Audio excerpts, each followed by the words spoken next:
শক্তির প্রতিষ্ঠা সম্পর্কে বক্তব্য রাখছেন স্বামী ব্রহ্মানন্দ সরস্বতী মহারাজ সম্মেলনের দ্বিতীয় দিন। নিজেকে দিয়ে নিজের বিচার করা সংঘ কখনই হবে সার্থক আমি একা নয়, আমারও দায়িত্ব আরো 10 জনকে ঢুকিয়ে নেওয়া এবং ঠাকুরমুখী করে ঠাকুরের যে ধারা তাকে অনুসরণ করা। অনেক কিছু আলোচনা হচ্ছে, তো তার মাঝে একটুকু ঘটনা বলছি। যদি কোনো পাথরকে তাকে স্থানান্তরিত করতে বলা হয়, যে স্থানান্তরিত করবে সে মাথা ভেঙে দিল, পা ভেঙে দিল, কিন্তু পাথরটা ওখানে রয়ে গেল, তাহলে কিন্তু সেটার শক্তি হলো না।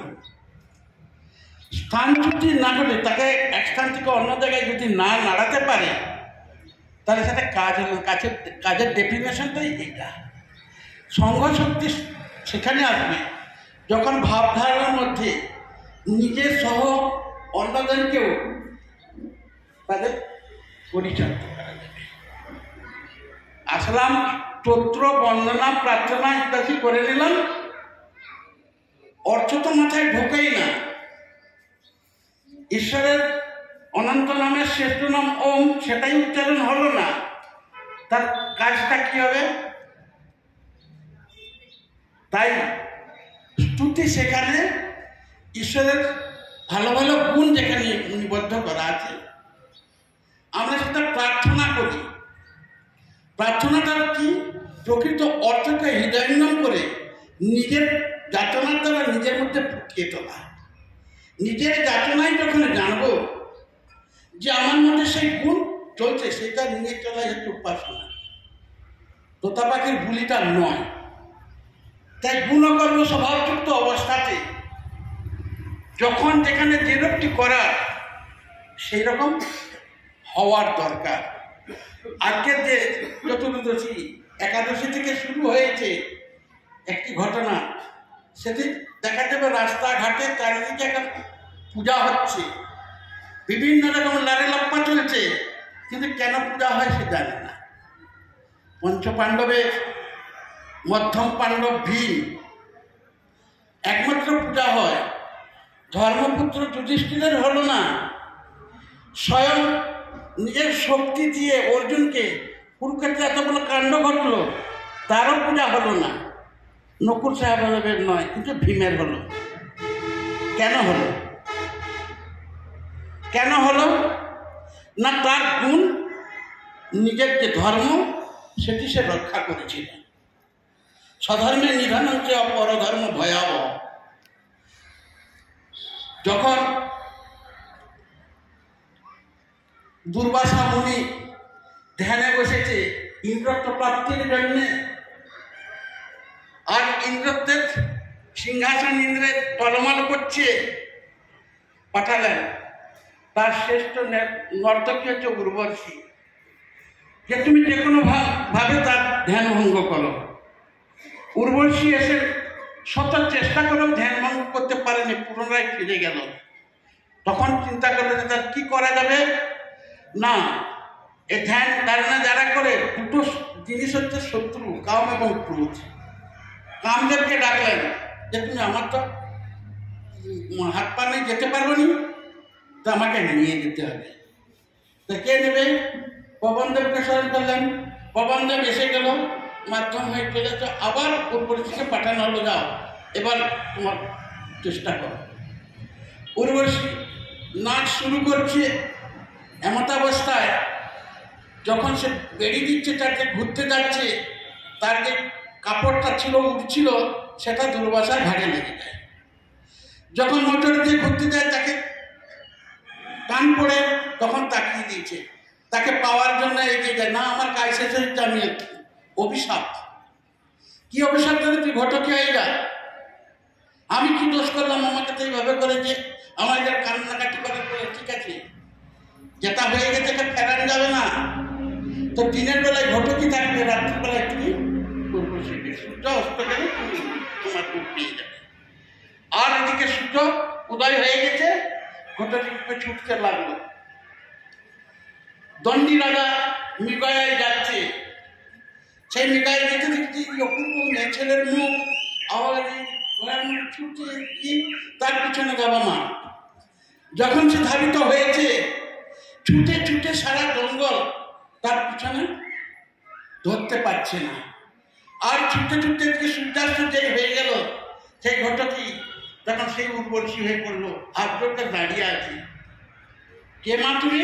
না তখন তাকে ছুটাচ্ছ, সব ঘটনা জানলো, জানালো চলো আমার রাজ্যে, আমার চন্দ্রচক্রী হচ্ছে শুনুন। তার রাজ্যে নিতে কিন্তু শর্ত ছিল। কি শর্ত? অন্য কাকেও দেওয়া চলবে না, তার নির্দিষ্ট লোক যথাসময় দেখা করার জন্য এরকম লোক নির্বাচন হয়। আর একটা ছিল, তো এই হয়েছে ঠিক আছে, তথাস্তু রাজা নিয়ে চলে গেল। রাজায় রাজায় জানাজানি হয়ে গেল, সব রাজা চিঠি দিল যে ওটা আমাকে দাও, ওটা আমাকে দাও, ওটা আমাকে দাও। যখন দণ্ডী রাজা বলল না আমি প্রতিশ্রুতিবদ্ধ, আমি দিতে পারবো না, দিতে পারবে না। দণ্ডী রাজার এমন কিছু ছিল পুত্র, সবাই মিলিতভাবে যুদ্ধ ঘোষণা করলো। যখন যুদ্ধ ঘোষণা করলো, তখন দণ্ডী রাজা এর আগে যুধিষ্ঠিরের কাছেও গেছে, নকুল সহদেবের কাছে গেছে, অর্জুনের কাছে তারা মত দেয়নি, দিয়েছিল ভীম। আর এদিকে 12 বছরের অজ্ঞাতবাস পূর্ণ হতে চলছে, তারা প্রকটিত হতে পারছে না, বলে মৃত্যু যদি হয় যুদ্ধে হবে, তবে আমি যুদ্ধ করবো, এটা তোমাকে কথা দিলাম। ঠিক শুরু হয়ে গেল, সবাই যে যার সৈন্য নিয়ে গাদা গাদা সৈন্য নিয়ে এসে গেছে। আর এদিকে ভীম তার 80 মনে গদা নিয়ে যুদ্ধ চালাচ্ছে একলাই। 80 মন গদা নিয়ে একলাই এত রাজা এত সৈন্যের মধ্যে যুদ্ধ করছে। যখন পৃথিবী টলমল করছে, তখন কি ছিল না, অভিশপ্ত যে ছিল সে সশরীরে চলে গেল। সব রাজা দেখছে যে যার জন্য যুদ্ধ করতে এর সঙ্গে কেন যুদ্ধ করতে যাব। তখন চলে যাবে, যুদ্ধ থেমে গেল, সেটা কালকে হবে ঘোষণা। সেখানে ভগবান শ্রীকৃষ্ণ ছিলেন, যে নিজের ধর্মকে রক্ষা করতে পারে সেই আসর প্রতিশ্রুতি রক্ষা করেছে। নিজের ধর্ম সেবার ক্ষত্রিয় যুদ্ধ করা, যুদ্ধে যদি মরে যাব তথাপি আমার ছাড়ব না। তদ্রূপ সম্মিলিত রাজা সংঘ করলো একজনের জন্য, তাকে না সেই ঘটককে প্রাপ্তির জন্য। আর আমরা বহু শিষ্য গলায় জায়গা রেখে দিয়েছি ঠাকুরের, উপস্থিত চায়ের দোকানে, এই যে দোকানে যে লোক আছে, সাইডে যতগুলো লোক ঘুরছে, এখানে তার সিটিও নেই।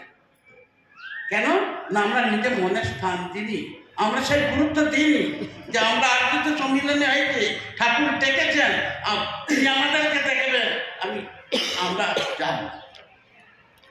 বালেশ্বরের সম্মিলনী, সার্বভৌম সম্মিলনী, বিশাল আয়োজন, একটা অন্ধ যেটা ঠাকুরের সামনে নাচছে, তার আনন্দ দেখলে যে দেখবে সেই আনন্দ করবে। তাকে জিজ্ঞেস করলাম তুমি নাচছো কেন, তুমি দেখতে পাবি? আমি বা নাই দেখতে পাইলাম, ভগবান আমাকে আমার শাস্তি দিয়েছে, ঠাকুর তো আমাকে শাস্তি দেয়নি, ঠাকুর তো আমাকে দেখছে। তাহলে একটা অন্ধ কত বিশ্বাস করেছে, আমাদের চোখ থাকতেও আমরা অন্ধ হয়ে আছি। কেন না এই যে আদর্শ ঠাকুরের যে নীতি রীতি আমরা শুধু মুখে বলছি, পালন করছি না। গুণ কর্ম তখনই আসবে স্বভাবে যদি ঠিকভাবে পালন হয়, সেটা যদি না হয় হবে না।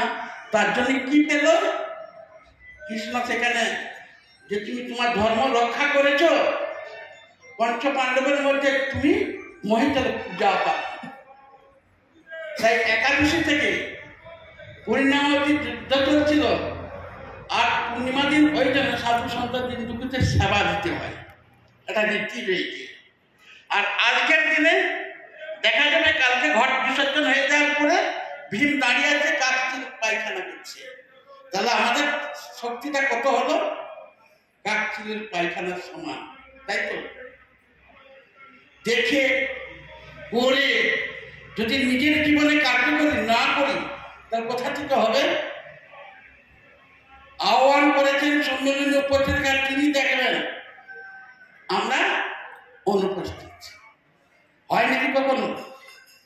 তাহলে এই সবকে নিতে হলে প্রতিটি সঙ্গে উপস্থিত থাকবো, যারা জানে না জানাবো, আরো 10জনকে নিয়ে এক কর্মকে সার্থকতা করার জন্য নিয়ে দিতে হবে, তাহলে সংঘশক্তি সার্থক হবে, নাহলে কখনো সম্ভব নয়। তাই গুণ কর্ম স্বভাবযুক্ত অবস্থাতে প্রার্থনা উপাসনা ইত্যাদি সব কিছুই করছি, কিন্তু অর্থ বুঝছি না। সংস্কৃত রসাতলে চলে গেছে দেব ভাষা, এমন উচ্চারণ হচ্ছে তার অর্থ অন্যদিকে চলে গেল। গুড় রেখেছে প্রসাদ হিসাবে, এসো এসো মা খাবে গুণ, কি খাওয়ালাম, অর্থটা এরকম হয়ে যাচ্ছে। এগুলোর জন্য চর্চা কোথায় হবে না সঙ্গে, সংঘ ব্যবস্থাটা এই জন্যে জানবে করবে। তো আমরা সেটাকে কিছুই করলাম, কে যাচ্ছে শেষের সময়, কে আগে থেকে যদি আসছে গল্প করছে, সংঘগুলো দেখছি, কেউ হয়তো বসে বসে ঘুমাচ্ছে, নয় গল্প। কি করে সম্ভব? আমাদের ভাবটা, মনোভাবটা এককেন্দ্রিক করার দরকার আছে। কারণ গুণ তখনই ঘটবে তখন নিজের মধ্যে জাগবে। সে জাগানোর এটা কোথায়? ঠাকুর সাম্প্রদায়িকভাবে বলছেন, বহু সঙ্গে গেছি, বহু জায়গায় গেছি, তারাই সাম্প্রদায়িক ঘটনা, এটা তো অমুক জায়গা। আর ঠাকুর কি বলছেন? আমার আশ্রিত নাও হইতে পারে, যেখানেই আশ্রিত হোক, এই জগৎগুরুর আসনে তাহার বসিয়াছেন ভাববা, মাথা নত করে সম্বলে নিয়ে আসলাম। কোন ভাবধারাকে আমরা কোন ভাবধারায় পৌঁছালাম? মোবাইল চালিয়ে কি ঠাকুরকে দায় দিতে নাকি? আমি ভুল করবো, আমি লঙ্কার চাট মারবো, আমার সাথে ঠাকুরটা হবে নাকি? হ্যাঁ, তাই বিচার করছে গুণ ও কর্ম স্বভাবযুক্ত অবস্থাতে। সেই ক্ষেত্র যোজনা মুনি ঋষিদের ধারা অনুসারে কি আছে, ধারাটা আমরা কি পুজো দেখেছি?